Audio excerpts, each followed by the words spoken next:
আমাদের ধর্মবিশ্বাস।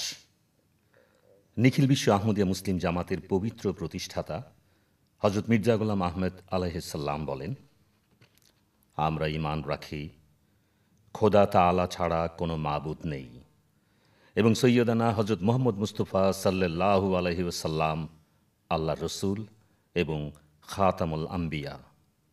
আমরা ঈমান রাখি ফেরেশতা, হাসর, জান্নাত এবং জাহান্নাম সত্য, এবং আমরা আরও ঈমান রাখি কোরআন শরীফে আল্লাহ তাআলা যা বলেছেন এবং আমাদের নবী সাল্লাল্লাহু আলাইহি ওয়াসাল্লাম থেকে যা বর্ণিত হয়েছে উল্লিখিত বর্ণনা অনুসারে সবই সত্য। আমরা এও ঈমান রাখি যে ব্যক্তি এই ইসলামী শরীয়ত থেকে বিন্দুমাত্র বিচ্যুত হয় অথবা যে বিষয়গুলো অবশ্য করণীয় বলে নির্ধারিত তা পরিত্যাগ করে এবং অবৈধ বস্তুকে বৈধকরণের ভিত্তি স্থাপন করে, সে ব্যক্তি বেঈমান এবং ইসলাম বিরোধী।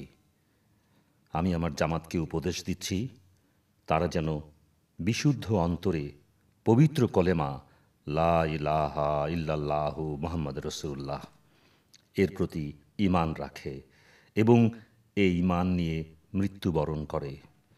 কোরআন শরীফ থেকে যাদের সত্যতা প্রমাণিত এমন সব নবী আলাইহিমুসসালাম এবং কিতাবের প্রতি ঈমান আনবে।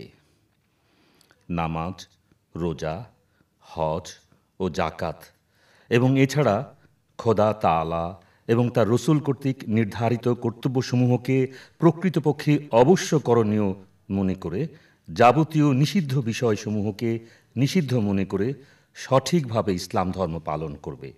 মোট কথা, যে সমস্ত বিষয়ে আকীদা এবং আমল হিসাবে পূর্ববর্তী বুজুর্গানের ইজমা অর্থাৎ সর্ববাদী সম্মত মত ছিল এবং যে সমস্ত বিষয়কে আহলে সুন্নাত ওয়াল জামাতের সর্ববাদী সম্মত মতে ইসলাম নাম দেওয়া হয়েছে তা সম্পূর্ণভাবে মান্য করা অবশ্য কর্তব্য।